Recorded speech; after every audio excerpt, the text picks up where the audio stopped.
할렐루야. 이 마이크 사용할 때마다 타이밍이 애매하네요. 마이크는 스위치를 올려야 그때부터 소리가 나는데 약간의 시간이 필요합니다. 뭐 하는 시간이 필요할까요? 배터리가 힘을 쓰는 시간이 필요합니다. 가끔 그런 생각을 합니다. 우리 가운데 또 하나님의 은혜가 들어와서 우리를 충전시켜 주셔야 우리가 힘을 쓸 수가 있잖아요. 이 배터리가 안 움직이면 마이크가 소용이 없더라고요. 우리가 하나님의 사람들이고 세상을 살아가지만 하나님께서 우리에게 하나님의 은혜로 채워주셔야 하나님의 능력으로 우린 세상을 거슬러 올라가는 축복의 통로들이 되는 줄로 믿습니다. 자, 여기서 한번 축복하실까요? 오늘 예수님 안에서 당신에게 좋은 일이 나고 있습니다. 당신은 잘 되고 있습니다. 잘 될 수밖에 없습니다. 예수님의 이름으로 잘 될지어다. 나에게도 좋은 일이 나고 있습니다. 나는 잘 될 수밖에 없습니다. 예수님의 이름으로 잘 될지어다. 우리에게도 좋은 일이 나고 있습니다. 예수님의 이름으로 잘 될지어다. 우리나라에도 좋은 일이 일어나야 됩니다. 예수 이름으로 일어날지어다.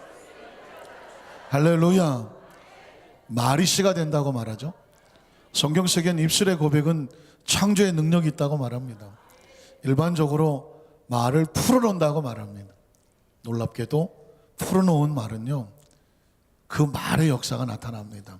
끊임없이. 그래서 믿음의 사람들은 그 입술의 고백을 철저하게 절대 긍정과 절대 감사로 고백하는 것입니다. 오늘 설교 제목은 이렇습니다. 한번 따라 하실까요? 받은 은혜에 뭐 할 줄 알아야? 감사할 줄 알아야 축복입니다. 축복에도 원리가 있더라고요. 축복에도 계명이 있습니다. 그래서 그 원리를 찾아서 오늘 7번째 말씀은 뭐냐면 받은 은혜에 감사할 줄 알아야 축복입니다. 이런 제목으로 말씀의 은혜를 나누기를 원합니다. 혹시 좌우명이라는 단어를 기억하십니까? 좌우명. 어쩌면 어떤 사람들은 내 인생의 좌우명은 이거야 라고 확실하게 마음에 새기는 사람도 있고, 들어는 봤지만 뭐 이렇게 확 새겨지지 않아서 뭐 되는 대로 사는, 그게 내 좌우명이다 라고 사는 사람도 있을 수 있습니다. 좌우명이라는 단어를 쓰는데 과연 이게 어떻게 시작했을까 궁금해서 한번 찾아봤습니다. 좌우명, 뜻은 무슨 뜻이고 어떻게 출발했을까? 그랬더니 중국 역사 속에서 나오더라고요. 중국의 후한 시대에 최원이라고 하는 사람이 그의 삶에 너무 힘들고 어려운 생활을 겪었습니다. 어려서 어머니를 잃고 또 아버지도 없고 형과 함께 어렵게 살았습니다. 그런데 안타깝게도 형이 어떤 잘못된 일에 휘말려서 그만 살해를 당하고 말았습니다. 최원은 깊은 상처와 아픔과 분노와 복수를 가지고 성장을 했죠. 그리고 힘을 키웠습니다. 마침내 형을 죽인 원수를 찾아가서 자기 손으로 그를 죽여버리고 말았습니다. 법이 있음에도 불구하고 그렇게 처단을 했으니 옥에 갇힐 수밖에 없게 되겠죠. 오랫동안 옥살이를 합니다. 그리고 추록을 해서는 시골에서 글을 쓰는 서예가로 변신을 합니다. 그 아픈 마음과 굴곡진 인생을 다듬으려고 글을 쓰면서 놀랍게도 유명한 서예가로 이름을 날리기 시작합니다. 어느 날 그는 방에 앉아서 벽을 보면서 이렇게 생각합니다. 내 인생에 새겨질 격언을 적어 놓아야 되겠다. 그래서 그가 앉은 자리 좌 앉아서 오른쪽 벽 우, 그리고 거기에다가 4가지의 격언을 적어 놓습니다. 그래서 좌우명이 되는 것입니다. 그가 적어 놓은 4가지의 격언은 무엇일까요? 그의 삶을 통해서 난 이렇게 살아야 되겠구나 하면서 첫 번째 했던 것은 뭐냐면 절대로 남의 단점을 말하지 말자. 다른 사람의 단점에 대해서 절대로 꼬집어 그 마음을 아프게 하지 말자가 첫 번째 그의 좌우명이었습니다. 두 번째는 뭐냐면 내 장점을 남에게 자랑하지 말자. 스스로 교만하지 않으려고 하는 자기의 지침을 적어 놓았습니다. 세 번째는 뭐냐면 내가 베푼 은혜를 절대로 기억하지 말자. 왜냐하면 그걸 기억하다가 보면 뭘 생각하게 됩니까? 대가를 지불하게, 대가에 대한 마음의 보상 심리가 생깁니다. 내가 너한테 어떻게 해줬는데 네가 나한테 이럴 수 있어? 서운해지기 시작하죠. 그래서 남에게 베푸는 은혜는 잊어버리자. 네 번째 격언이 뭐냐면 내가 받은 은혜는 절대로 잊지 말자는 것입니다. 굉장히 중요한 거죠. 받은 은혜는 절대로 잊지 말자. 그게 삶을 살아가면서 사람다운 도리다라고 좌우명을 적어 놓았다는 것입니다. 우리 성도님께서 아멘을 하시는 이유가 있어요. 세상 사람들 가운데 받은 은혜도 잊지 말아야 된다고 하면 하나님이 주신 은혜는 절대로 잊지 말아야 되는 것은 당연지사인 줄로 믿습니다. 왜냐하면 성경에 하나님께서 자신의 마음과 생각과 원하심을 적어 놓았는데 오늘 본문에 가면 받은 은택을 잊지 말아라 라고 말씀합니다. 오늘 시편 103편 1절로 2절을 보니까 이렇게 기록합니다. 내 영혼아 야훼를 송축하라. 내 속에 있는 것들아 다 그의 거룩한 이름을 송축하라. 내 영혼아 야훼를 송축하며 그의 모든 은택을 잊지 말지어다. 하나님께서 다윗의 입술을 통하여 하나님을 찬양하게 하면서 그의 고백 속에서 나옵니다. 내 영혼아 야훼를 송축하며 그의 주신 모든 은택을 잊지 말지어다 하는 것입니다. 그 은혜를 잊지 않으면 놀랍게도 성경에 원리가 있는데요, 감사하는 자, 그 은혜를 잊지 않는 자에게는 더 감사하실 축복을 주신다고 말씀했습니다. 오늘은 제가 두 가지만 선택을 합니다. 우리가 무엇을 최우선적으로 하나님 앞에 감사하며 살아야 될 것인가. 그 첫 번째는 뭐냐면 구원받은 은혜. 한번 따라 하시게. 구원받은 은혜. 구원받은 은혜를 절대로 잊지 않고 늘 감사하며 사셔야 돼요. 지난 주간에 첫눈이 왔습니다. 나는 첫눈이 와도 아직도 가슴이 설렌다. 아직도 설렌다. 손 드셨어요. 나이가 어떻게 되셨을까? 예. 젊어 보이시네. 아직도 첫눈이 와도 가슴이 설렌다. 저도 설레니까 여러분도 뭐 다 설레겠죠. 저럼 세월이 지나가도 첫눈이 오면 여전히 설렜으면 좋겠습니다. 여러분, 그 작은 첫눈 하나에도 가슴이 벌렁거리고 설레는데 구원받은 은혜는 더욱더 설레셔야 돼요. 감격을 잃으면 절대로 안 됩니다. 오늘 성경에 보면 다윗은 이렇게 고백해요. 그 받은 은택을 절대로 잊지 마라. 그 중에서 제일 먼저 꼽은 것이 뭐냐면 죄사함의 축복이었습니다. 시편 103편 3절에 보니까 그가 내 모든 죄악을 어떻게 하시며 사하시며. 이유가 있어요. 인생에 여러 가지 많은 문제들이 있죠. 그 문제들을 잘 해결받아야 되는데 가장 원초적인 문제는 죄를 사함 받아야 돼요. 왜? 대부분의 인생의 문제는요 어디서 오냐면 죄로부터 와요. 제가 모든 문제라고 말하지 않았습니다. 대부분의 문제는 원인이 죄로부터 온다. 그러면 대부분이 아닌 다른 부분은 어떠냐? 하나님께서 어떤 사람에게 연단과 훈련으로 만들어 가시는 과정 속에서 그렇던 고난의 과정을 겪게 하시기도 합니다. 반드시 그렇게 하셔요. 그런 경우를 제하고서 혹시 내가 잘못 선택하고 잘못된 길을 걸어가며 얻어질 때 결과는 뭐냐? 원인이 죄에 있다는 것입니다. 그러니까 이 죄의 문제를 해결해야 그 다음의 문제가 해결될 수 있다는 것이죠. 성경에 보면 바로 그런 원리로 죄를 품고서는 그의 삶에 형통하지를 못했습니다. 창세기 2장 17절에 보니까 이렇게 고백합니다. 선악을 알게 하는 나무 열매 선악과죠. 이 자체는 문제가 없어요. 근데 그것을 어떻게 하지 마라? 먹지 말라. 누구의 명령인가요? 하나님의 명령입니다. 죄는 뭐냐면 하나님의 명령을 기억하지 않는 것입니다. 그 명령을 소홀히 여기는 것입니다. 그 명령을 어기는 것입니다. 순종하지 않는 것입니다. 따르지 않는 것입니다. 하나님의 명령이 아닌 자기 하고 싶은 대로 하는 것입니다. 그걸 죄라고 말합니다. 그러니까 선악을 알게 한 나무 열매를 먹지 말라 그래요. 순종하면 사는 것이죠. 그러나 내가 먹는 날에는 다른 말로 바꾸면 순종하지 아니하면, 소홀히 여기면, 하나님 계명을 어기면, 죄를 범하면 결과 어떻게 될까요? 반드시, 예외가 없어요. 반드시 어떻게 되리라? 죽으리라는 것입니다. 그러니까 이 죄의 문제, 아무리 많은 것을 쌓아놓아도 죄의 문제가 해결이 안 되면 모든 것은 다 무너지는 것입니다. 그러니까 인생의 가장 중요한 문제는 이 죄의 문제를 해결을 해야 합니다. 창세기 3장 17절로 19절에 보면 그래서 아담에게 임하는 저주가 이런 원인이 다가옵니다. 아담에게 이르시되 내가 네 아내의 말을 듣고 내가 내게 먹지 말라, 계명이죠. 하나님 말씀입니다. 그 나무 열매를 네가 어떻게 했어요? 먹었은즉. 무슨 뜻인가요? 죄를 범했은즉. 그럼 결과가 다가오겠죠. 어떤 결과가 다가옵니까? 땅이란 뭐냐면 환경이죠. 상황입니다. 세상적으로 말하면 운명과 팔자가 될 수가 있습니다. 땅은 너로 말미암아 무엇을 받고? 저주를 받고. 땅이 문제가 있는 게 아니에요. 환경이 문제가 있는 게 아닙니다. 내 운명과 팔자에 문제가 있는 게 아니에요. 그 모든 것이 저주를 받은 이유는 원인이 뭐라고요? 너로 인하여, 너가 지은 죄로 인하여 저주를 받고. 내 인생에 다가오는 문제 가운데 죄가 만약에 내 속에 들어왔다면 그 죄를 타고 다가오는 것이 내 삶을 어떻게 만드냐? 저주의 삶을 만든다는 것입니다. 그래서 너는 아무리 수고를 해도 평생에 수고해야 그 소득의 일부분을 겨우 먹을 수밖에 없다는 것입니다. 그 다음 절을 보면 땅이 내게 가시덤불과 엉겅퀴를 낼 거예요.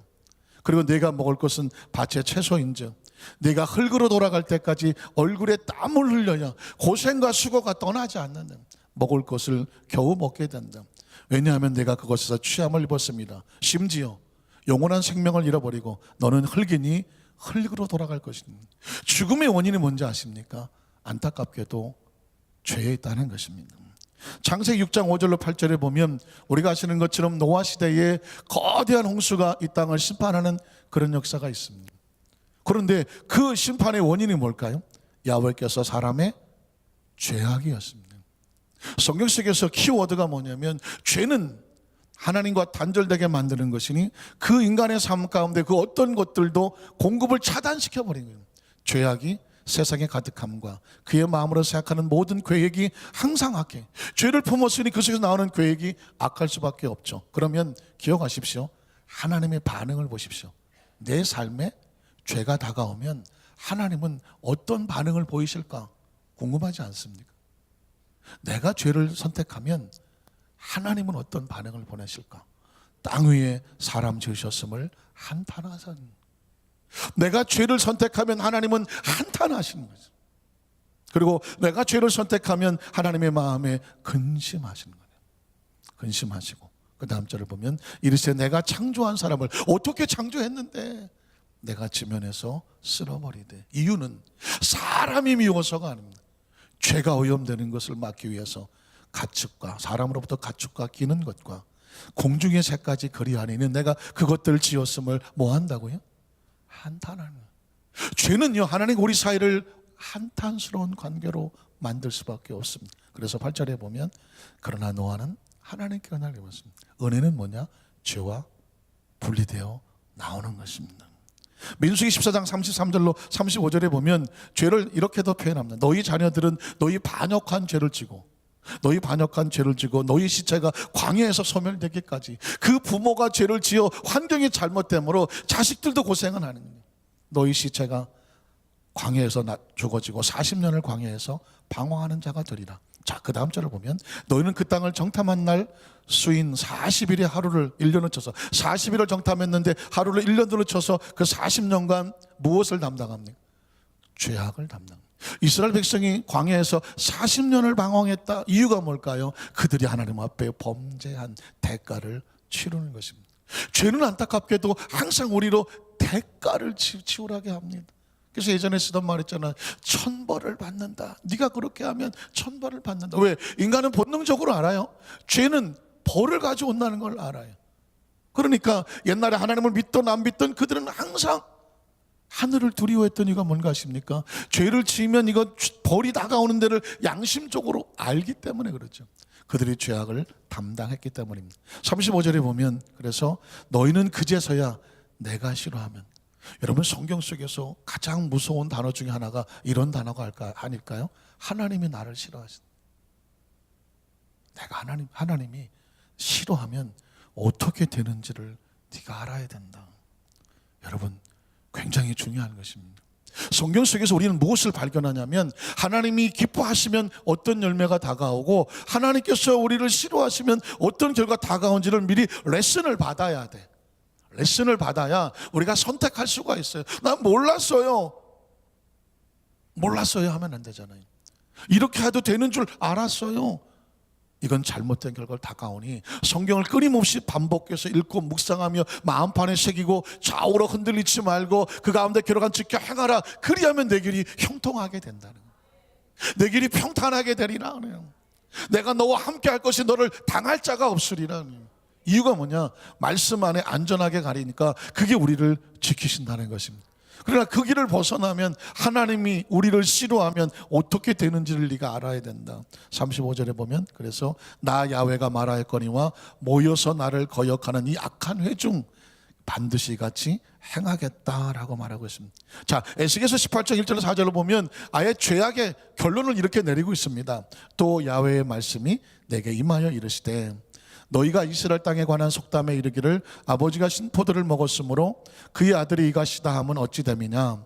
주 야훼의 말씀이니라. 내가 나의 삶을 두고 맹세하노니 너희 이스라엘 가운데서 다시는 이 속담을 쓰지 못하게 되리라. 자, 모든 영혼이 누구에게 속했어요? 하나님에게 속했습니다. 아버지의 영혼도 하나님께 속하였고 아들의 자녀의 영혼도 하나님께 속하였습니다. 그래서 어떻게 됐어요? 그 다음 절에 보면 그의 아들의 영혼도 내게 속하였느니 밑줄을 치셔야 되겠죠. 범죄하는 그 영혼은 어떻게 되리라? 죽으리라. 하나님과 우리 사이를 단절시키는 무서운 것이 있는데 아주 평범해 보이지만 무서운 결과를 가져오는 게 있는데 그게 바로 죄라는 것입니다. 우리는 죄에 대해서 여러분요 굉장한 심각성이 있어야 됩니다. 그 죄에 대해서 심각성이 없기 때문에 뭐 그까짓 거 뭐 이럴 수도 있고 저럴 수도 없고 뭐 회개하면 되지. 혹시 하나님 은혜를 값싸게 만들지는 않나요? 죄의 결과가 우리 운명을 하루아침에 무너뜨릴 수 있다는 사실에 대한 경각심을 가지며 하루하루를요 죄악의 유혹 속에서 살로를 밤 걷듯이 피하여 걷는 지혜가 필요한 것입니다. 죄가 무엇일까 묵상하다가 갑자기 청산가리라는 단어가 떠올렸습니다. 청산가리 들어보셨나요? 아주 무서운 독약이죠. 독성 있는 액체입니다. 청산가리, 사람을 살해하기도 하는데 쓰여지기도 하죠. 어떤 사람은 자살하는데 청산가리를 마시기도 하는 사실 좀 끔찍한 단어이기도 합니다. 그런데 반전이 있습니다. 놀랍게도 청산가리에는 독성이 없다는 겁니다. 놀랍지 않습니까? 독약인데 자체에 독성이 없다는 거예요. 그냥 내버려 두면 아무런 독약도 아니고 독성도 없어요. 그런데 이 청산가리가 왜 독약이 되느냐? 사람이 마시면 사람의 위에는 염산이 있습니다. 산이 있어갖고 소화를 시키잖아요. 그 산이 있어서 청산가리가 들어가서 산을 만나면 화학적인 변화를 일으켜 그 안에서 일산화탄소 가스가 배출이 된답니다. 일산화탄소 가스라는 것은 그냥 연탄가스 생각하시면 돼요. 뱃속에서 연탄가스가 생성이 돼. 그 연탄가스, 일산화탄소가 혈액을 타고 들어가서 산소를 다 제거해버려. 그리고 산소를 막아버려. 여러분, 우리가 이렇게 건강하게 움직일 수 있는 것은 우리 몸에 산소가 들어와서 혈액을 타고 온몸을 돌아야 몸이 건강하게 움직이는 거거든요. 산소가 차단되면 사람은 죽습니다. 그런데 이건 뱃속에서 산소를 일산화탄소가 차단을 시켜서 혈관을 타고 일산화탄소가 움직이니까 세포가 어떻게 되겠습니까? 다 죽어 넘어가기 시작합니다. 세포들이 다 죽어서 마비되기 시작을 합니다. 그래서 사람이 자기가 죽는 줄도 모르고 죽는다는 것입니다. 여러분, 죄가 이런 거예요. 들어와서 어느 날 이게 뭐 나하고 무슨 상관이 있어 하는 순간에 하나님과의 관계된 영적인 세포들을 다 마비시켜버립니다. 그리고 마치 아담과 하와가 죄를 짓고 나자 하나님을 피하여 숨었던 것처럼 하나님께 나아가고자 하는, 예배드리고자 하는, 기도하고자 하는, 헌신하고자 하는 이 모든 걸 다 차단시켜버리니까 영적으로 죽을 수밖에 없습니다. 혹시 우리 안산교회 성도들은 담배 피우는 성도가 없겠지만은 같이 담배 한두가 펴서 내가 별일이 있겠어 하시는 분이 계시면 놀랍게도 담배에 청산가리가 들어있습니다. 그러니까 그 담배 한두 개 틀 때는 잘 모르지만 그것이 몸에 계속 쌓이다 보면 어느 양이 차면 어떻게 되느냐? 세포가 죽어나가기 시작을 하는 것입니다. 그리고 여러분 청산거리는 해독도 되지 않습니다. 이유가 뭔지 아십니까? 세포가 이미 다 죽어버렸어. 기능은 상실됐으니 다른 약으로 세포를 살릴 수가 없어요. 죽은 세포는 살릴 수가 없어요. 죄가 그렇습니다. 하나님과 관계 차단된 걸, 죽어버린 영혼을 어떻게 살릴 수 있겠습니까? 그런데 그 죄를 해독하시는 분이 있어요. 그 죄를 해독하시고 씻어내고 깎아내고 잘라내고 닦아내시러 오신 분인데 바로 예수님이십니다. 그래서 예수님의 사역은요, 가장 먼저 우리에게 오셔서 죄를 차단시키는 것입니다. 이사야 1장 18절에 보면 구약시대에도 하나님께서는 인생을 만나면 이 죄를 먼저 차단시키기 원하셨습니다. 야훼께서 말씀하실 때 오라 우리가 서로 변론하자. 너희 죄가 주홍 같을지라도, 그리고 눈과 같이 희어질 것이고 진홍같이 붉을지라도 하나님께서 원하시는 것은 양털같이 씻어놓기를 원하시고, 하나님과 자기 백성이 만나면 이 죄의 문제가 해결이 돼야 그 다음 단계를 나갈 수가 있어요. 하나님께서 예수님을 이 땅에 보내셨을 때 오죽하면 예수님의 이름의 뜻이 무엇인지 기억하시지 않습니까?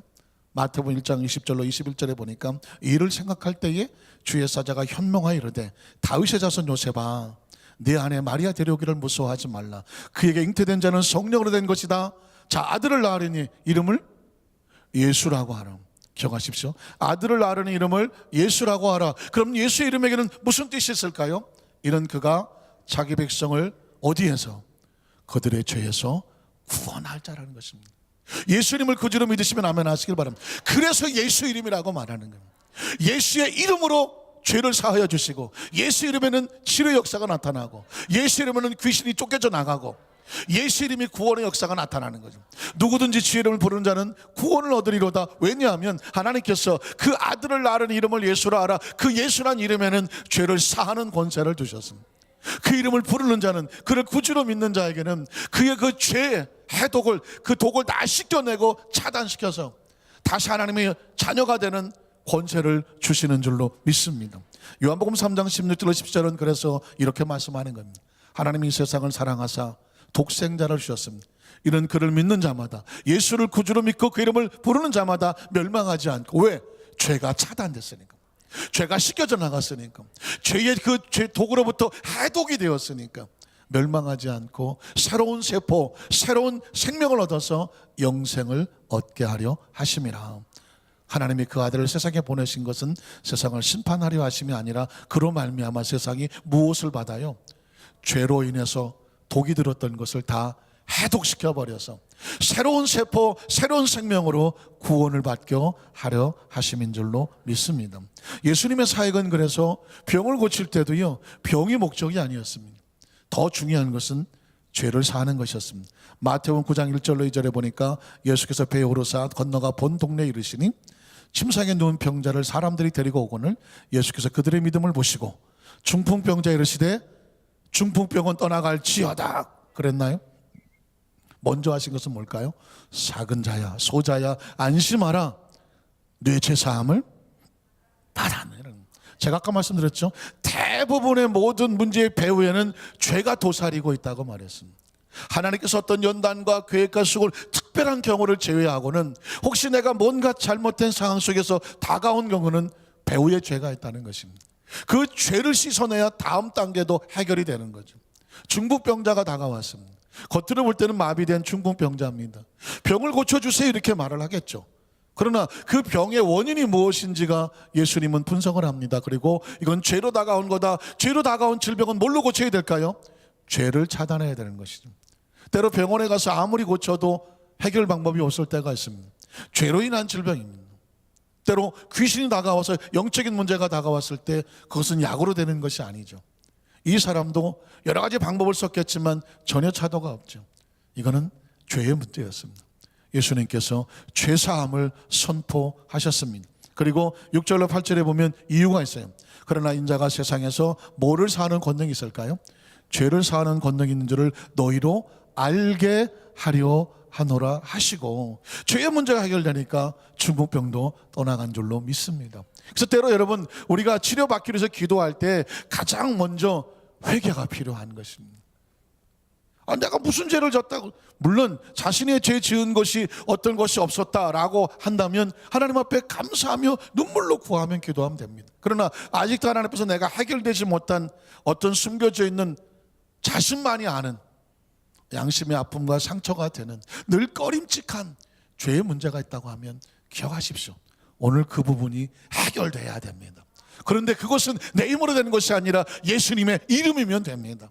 그분 앞에 자백하고 회개하고 그분의 이름을 부르는 것입니다. 그리고 그 죄에서 나오기를 간절히 소원해야 됩니다. 끊어지기를 소원해야 됩니다. 새로운 생명을 간절히 원하셔야 됩니다. 왜냐하면 죄를 사하는 권세는 예수님께 가지고 있습니다. 요한복음 19장 30절에 보면 예수님께서 신포도주를 받으신 후에 이르시되 다 이루었다 하시고 머리를 숙이니 영혼이 떠나가더랍니다. 예수님의 십자가상의 마지막 사역은 뭐냐면 그 인류의 모든 죄를 짊어지며 대신 제물로 죄를 털어내는 것이었습니다. 혹시라도 목사님 그건 그 시대에 예수님을 만났던 중풍병자가 죄사함을 받았지 이 시대에 우리도 어떻게 용서받을 수 있습니까? 받을 수 있습니다. 왜냐하면 그분이 나의 과거와 현재 미래 죄를 십자가에서 다 짊어지시고 아까 보셨던 것처럼 내가 다 이루었다고 말씀하셨기 때문입니다. 다시 한번 예수님을 구주로 믿으시면 아멘 하시기 바랍니다. 그 예수님이 나의 과거와 현재 미래 죄를 다 담당해 주셨어요. 그가 나를 대신에 덮어주셨어요. 그래서 여러분 그 예수님의 보혈이 우리의 죄를 도말했다는 표현을 쓰죠. 도말은 뭐냐면 시뻘건 시커멓게 무슨 죄가 있다고 하더라도 거기를 페인트로 칠해놓으면 흰색으로 칠하면 하얘지는 것입니다. 마찬가지로 우리의 죄가 여전히 있다고 할지라도 예수님의 보혈로 덮어주시는 것이죠. 가리워주시는 것이죠.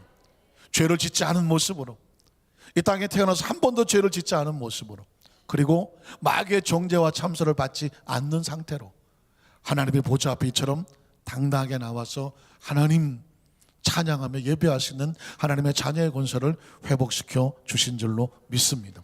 그래서 여러분 이 죄에서 나오면 새로운 존재가 되어야 되는 겁니다. 그 은혜의 감격이 있어야 됩니다. 제가 지난 몇 달 전에 대만에 가서 대학원 학생들에게 하루 8시간씩 강의를 일주일을 하고 왔습니다. 너무 답답한 거예요. 통역을 워낙 잘해줘서 감사하긴 한데 이 중국말이 안 되니까 뭐라도 좀 하고 싶은데 우리 옛날에 쓰던 말 중국집에 가면 제일 싼 거 잘 모르시는구나. 놀라셨나요? 선생님? 중국집에 가갖고 이제 제일 싼 거는 짜장면이니까 제일 싼 거 어디서 주워 들은 건 있어갖고 좀 톤이 좀 비슷해갖고 좀 그러고 하다가 제가 작년에 대만에 부흥회를 갈 때는 중국말을 조금 배웠습니다. 한 3개월을. 그래서 니하오마 뭘 좀 했었는데 다 잊어버렸어요. 다 잊어버려갖고 그냥 답답한 거예요. 하고 싶은 얘기인데. 그런데 후배가 하나 선교사 한 10년 이상 나간 후배가 멀리 찾아와서 선배님 오셨다고 해서 식사로 대접하려고 왔다 그래요. 눈물 나게. 그래서 같이 밥을 먹으면서 물었어요. 중국말이 잘 되냐 그랬더니 10년을 했는데도 겨우 설교 이렇게 적어서 그냥 설교 겨우 정도 하지 말이 쉽지 않다 이런 고백을 해요. 옆에 이제 중국 전도사님인데 한국말을 제법 하는 분에게 물었습니다. 전사님 그러면 중국말 좀 어떻게 하면 잘할 수 있을까요? 그랬더니 이분이 눈이 동그랗게 뜨면서 비법을 가르쳐 줍니다. 뭐라고 말했냐면 다시 태어나세요. 다시 태어나세요. 이거 저 박을 수도 없고 진짜 중국말을 잘 하려면 다시 태어나세요. 쉽지 않다는 것입니다. 10년을 사는 선교사님도 잘 못하겠다고 하더라고요. 근데 여러분 그 말이 제 머릿속에 핑 하고 박히더라고요. 우리가 이 땅에서 예수님을 알지 못하고 죄 가운데 살았어. 그랬던 사람이 하나님의 백성으로 우리가 변신하기 위해서는 어떻게 되냐면 다시 태어나야 돼. 다시 죄를 닦아내고 끄꺼내고 다시 하나님 속에 새로운 삶을 얻는 걸 다시 태어난다고 말해요. 그걸 뭐라고 말하나요? 예수 믿고 구주를 믿으면 영생을 얻는 백성들 중생한다고 말해요. 중생이 뜻이 뭐예요? 다시 태어나는 거예요. 중복할 중자, 태어날 생자, 다시 태어났다. 2번 태어났다는 것입니다. 영어로 말하면 born again, 다시 태어났다. 우리나라 말로 하면 거듭났다는 거예요. 그래서 여러분 우리가 예수를 믿으면 하나님 나라에 다시 태어나 죄와 상관이 없는 모습으로. 그래서 로마서에 보면 5장 8절로 7절에 이렇게 계속해서 우리의 존재를 이렇게 표현합니다. 우리가 아직 죄인 되었을 때에 그리스도께서 우리를 위하여 죽으심으로 하나님께서 우리에 대한 자기 사랑을 어떻게 했다? 이게 놀라운 거예요. 우리가 죄를 회개하고 나와야 용서해 주는 게 아니라요. 하나님의 자녀들이 죄를 지었지만 이미 그 상태 속에 용서해 놓고 기다리는 거예요. 그러니까 어떻게 해야 돼?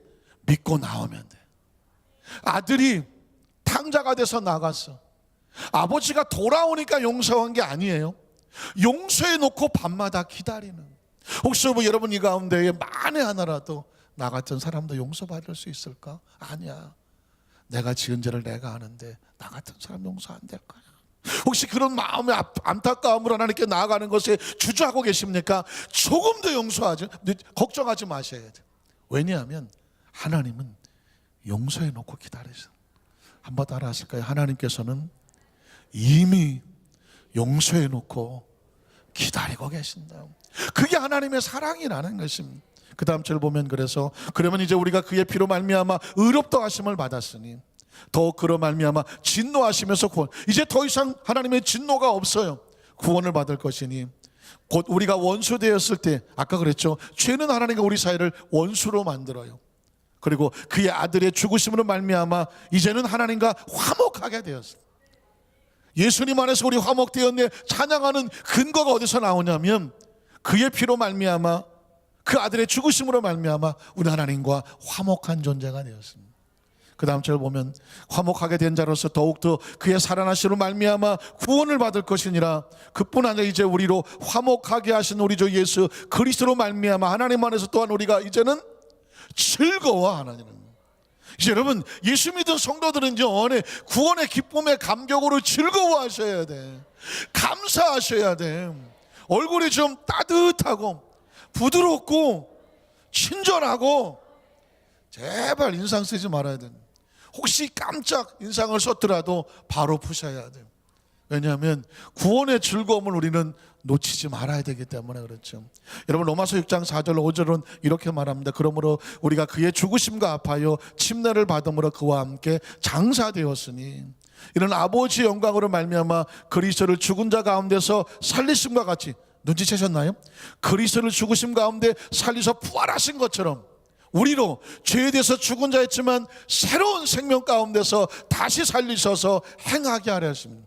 한번 따라 하실까요? 새 생명. 새 생명. 죄는 우리를 죽인단 말이죠. 범죄한 영혼은 죽으리라. 그러나 예수 그리스도로 말미암아 무슨 생명? 새 생명을 얻게 되는 것입니다. 그 다음 절에 보면 이렇게 말하죠. 만일 우리가 그의 죽으심과 같은 모양으로 부활에 연합한 자, 새 생명에 연합한 자가 되었으면 또한 그의 부활과 같은 모양으로 연합한 자도 되리라. 그래서 로마서 8장 1절로 2절에 가면 이렇게 말해요. 그러므로 이제 그리스도 예수 안에 있는 자에게는 결코 뭐가 없다? 정죄함이 없습니다. 여러분 더 이상 죄인이 아닙니다. 죄가 우리를 주장할 수가 없습니다. 정죄할 수가 없다니까요. 왜냐하면 이유가 있어요. 그 다음 절에 보면 이는 그리스도 예수 안에 있는 생명의 성령의 법이 죄와 사망의 법에서 너를 해방했어. 해방했어. 죄와 사망은 우리를 감옥에 가두었지만 예수 십자가의 보혈로 다시는 정죄받지 아니하며 의인이 되어서 자유로운 자가 됐다는 것입니다. 믿으십니까? 자, 성경은 계속해서 말합니다. 로마서 6장 12절로 14절에 보면 그러면 너희는 죄가 너희 죽을, 이제부터는 죄가 너희 죽을 몸을 지배하지 못하게 하고 몸의 사역에 순종하지 말며 또한 너희 지체를 불의의 무기로 죄에게 내어주지 말고 오직 너희 자신을 죽은 자 가운데서 다시 살아난 자 같이 하나님께 드리며 너희 지체를 의의 무기로, 의의 병기로 하나님께 드려라. 죄가 너희를 주장하지 못하게 하라. 너희가 하나님 안에 들어와 있으면 죄가 너희를 주장하지 못하리니 이는 너희가 죄의 법 아래 있지 아니하고 무엇 안에 있어요? 하나님의 은혜 아래 있느니라. 제가 지난 금요철 예배 때 우리 성도들에게 이런 말을 한 적이 있습니다. 하나님의 사람이 하나님의 자리를 떠날 때에 뭐라고 말하는지를 원어적으로 풀이해 드리겠다. 근데 그것을 주일날 말씀하겠다 그랬습니다. 금요일날 말씀을 안 했어요. 그랬더니 다들 지금 하지 그런 표정이었습니다. 근데 제가 참고 이 순간까지 기다렸습니다. 하나님의 사람이 그 자리를 떠날 때 원어는 뭐라고 말하냐면 안타깝게 사탄이라는 말을 씁니다. 사탄. 얼마나 끔찍한 단어입니까? 마귀. 마귀를 사탄이라고 말하는데 원어에서 나오는 사탄은 뭐냐? 자기 자리를 떠난 자예요. 그러고 보니까 마귀는 뭐예요? 루시퍼, 루시엘, 하나님의 천사장이었습니다. 온몸이 악기였습니다. 움직이면 황홀한 찬양이 나왔습니다. 근데 그가 너무 자신을 영화롭게 생각하다 보니 하나님의 보좌를 넘보며 그 자리를 떠나면서 그가 더 높은 자가 되기를 원했습니다. 그는 저주를 받고 그가 타락한 천사와 함께 지옥으로 떨어집니다. 그래서 사탄이란 뜻은 뭐냐?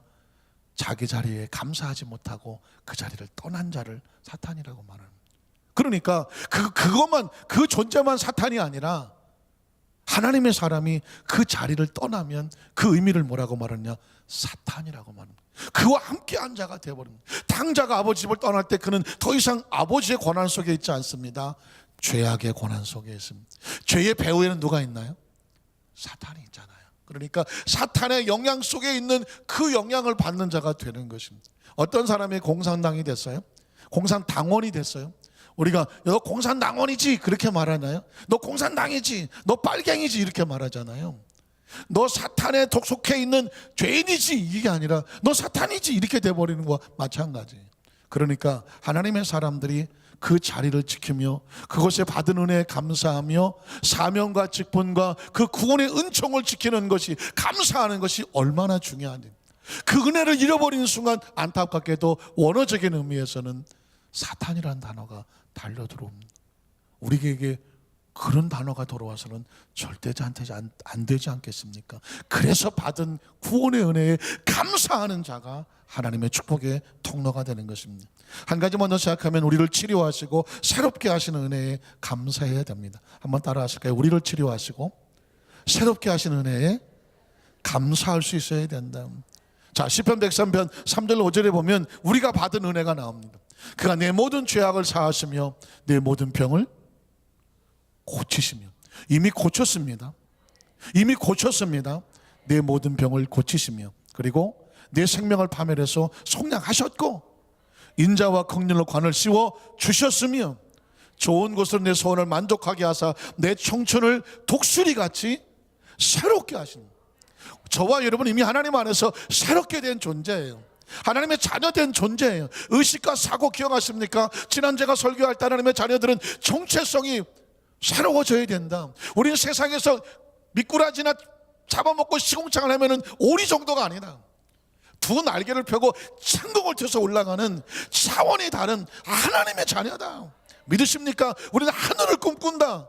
이 땅의 삶은 나간의 삶이다. 하나님과 함께하는 나라를 영원한 시간과 공간을 벗어나서 영원한 차원으로 돌아간다. 믿으십니까? 우리는 새로운 존재란 말입니다. 그러면 그 새로운 존재는 삶 속에 뭐가 있어야 되느냐? 새롭게 변화된 존재의 열매가 나타나야 되는데 그 열매는 뭐냐? 그 구원의 은총을 주신, 나를 새롭게 하신 그리스도를 전파하는 삶이에요. 제가 최근에 어떤 글을 읽다가 뻥 하고 머리에 맞았습니다. 와, 너무 당연한 이야기인데 평생 머릿속에 새겨두고 싶었어요. 그 이유는 뭐냐면, 한번 따라 하실까요? 예수님을 만났으면 예수님을 전해라. 예수님을 만났으면 예수님을 전하라는 것입니다. 이 이야기는 뭐냐면 바울을 예를 들었습니다. 바울은 예수 믿는 사람을 잡아다가 가두는 그런 사람이었습니다. 다메섹 도상에서 예수님을 만납니다. 시력을 잃습니다. 하나님 은총 속에서 비늘같이 떨어지면서 다시 시력이 돌아옵니다. 새로운 시야가 열렸다는 거죠. 성령으로 충만함 받습니다. 그리고 3일 만에 그는 완전히 변화된 존재로 예수를 전하는 자가 됩니다. 3일 전까지는 예수 믿는 사람을 잡으러 다니는 사람이었는데 3일 후에 그는 예수를 전하는 자가 되었습니다. 자기같이 피박하던 사람을 향해서 외칩니다. 그 나사렛 예수가 장사한 지 3일 만에 부활하였으며 그가 우리의 메시아라고 말합니다. 그러자 그 사람들이 말합니다. 저놈이 미쳤나 그래. 3일 전까지 우리랑 같이 예수 믿는 사람을 잡으러 다니는 사람이었는데 어디서 뭘 하고 왔는지 와서 예수가 메시아라고 말합니다. 저거 미쳤나라고 말합니다. 당연한 거죠. 그런데 이번엔 또 그리스도인들을 찾아가서 말합니다. 나도 이제는 당신들과 같이 예수를 믿는 하나님의 자녀가 되었습니다. 나도 복음을 전한 자가 되었습니다 라고 말합니다. 그러자 이쪽에서도 말합니다. 저는 미쳤나. 3일 전까지 우리를 잡으러 다니던 놈이 어디서 뭘 어떻게 했는지 모르지만 와서 나도 당신들과 예수를 믿는 사람이라고 그 무리에 넣어달라고 말합니다. 그랬더니 주를 따르는 제자들이 바울을 믿지 아니하더라. 믿을 수가 없었습니다. 너무 놀라운 변화이기 때문에. 여러분, 진짜 예수님을 만난 사람에겐 이런 변화가 필요합니다. 진짜 예수를 만난 사람은요, 그 예수를 전하고 싶은 마음이 그 속에서 끓어서 가만히 있을 수가 없어요. 문제는 신앙생활을 수십 년 한 사람들입니다. 도전하는 겁니다. 당신은 정말 예수를 만났는가? 그 만난 은혜가 나로 하여금 가만히 있지 못하게 하며 무엇이든지 그 그리스도의 그것을 전하고 싶은 열정에 내가 끌려가는가? 그런 열정이 있느냐고 도전하는 것입니다. 예수를 만났으면 예수를 전해라. 나 뭐 예수 믿은 지 6개월밖에 안 됐고, 난 뭐 집사도 아니고. NO! 예수를 만났으면 3일이 됐다면, 아니 예수를 만난 지 하루 만에 내 삶의 변화가 느꼈다면 그 증거가 뭐냐? 그 예수를 전하는 자가 되는 거죠. 수십 년을 예수를 믿었어도 그 열정과 열망이 내 안에서 일어나지 않는다. 다시 기도해야죠. 주여, 나를 만나 주시옵소서. 여러분, 구원을 받으셨나요? 하나님의 자녀답게 따뜻하고 친절하십시오. 부드럽고 용서하십시오. 은혜를 받았습니까? 은혜를 받았으면 은혜 받은 자답게 하나님 나라 일꾼이 되십시오. 건강의 축복을 받았습니까? 그 건강은 하나님 나라의 축복의 통로가 되게 하십시오. 여러분, 달란트를 주셨습니까? 그 달란트를 가지고 주님이 자랑이 되고 주님이 증거되게 하십시오. 여러분, 물질의 축복을 받았다면 의미가 무엇일까요? 하나님의 나라의 축복의 통로가 되게 하십시오. 오늘 저녁 7시에 글로리아 미션 오케스트라가 와서 연주하며 찬양한다고 합니다. 광고가 이따 나가겠지만 2부 때 제가 광고를 보다가 이런 생각이 들었습니다. 연주를 들으러 오라는 게 아닙니다. 지난 30년 동안 한 달도 빼놓지 아니하고 자신들의 달란트를 들여서 전 세계와 한국 전국을 다니며 찾아가서 무료로 130명이, 오늘 오시는 분은 70명이 오는데 자신들의 달란트로 예수를 전합니다. 첫 시작은 경음악도 있고 클래식도 있습니다. 왜? 믿지 않는 자를 초청해서 익숙하게 하고 그 가운데 찬양도 하고 마지막은 찬양으로 휘날라면서 하나님의 나라를 접하게 할 수 있는 통로가 되는 것. 저는 문득 보고 싶었습니다. 그렇게 예수 믿고 변화되어 그 자신의 삶을 기꺼이 조각내서 시간을 내어서 지난 30년, 결코 짧은 시간 아닙니다. 하나님께 드리고 있는 그들 보고 싶지 않습니까? 도전을 받아야 돼요. 그런 사람들을 보면서 나도 도전을 받아야 돼요. 그리고 나의 남은 30년은 어떻게 살 것이냐? 나도 내가 잘하든 못하든 내 모습을 통해서 다른 사람들에게 도전을 줄 수 있는 그런 통로가 되게 하여 주시옵소서. 그게 받은 은혜에 감사할 수 있는 것이고 새롭게 된 사람이 하나님께 드려지는 모습인 줄로 믿습니다. 말씀을 정리하기를 원합니다. 사랑하는 성도 여러분, 감사는요, 베푼 은혜에 감사할 줄 아는 것은 주님의 명령입니다. 항상 기뻐하고 쉬지 말고 기도하고 범사에 감사해. 이런 그리스도 예수 안에서 너희를 향하신 하나님의 뜻이라고 말했습니다. 감사는 축복의 통로와 같아요. 믿음의 선배들을 보십시오. 그들의 고백 속에 감사가 그들의 삶을 복되게 했습니다. 그리고 감사는 명령이고 지금도 우리는 하나님께서 감사하는 자를 찾고 계신다는 사실을 꼭 기억하십시오. 오늘 저와 여러분의 삶 현장 가운데 어떤 모습인지 변화된 사람으로 세상에 나가서 저와 여러분을 통해서 세상이 예수를 전해지는 그 향기가 나는 축복의 주인공들 되시기를 주님의 이름으로 축원합니다.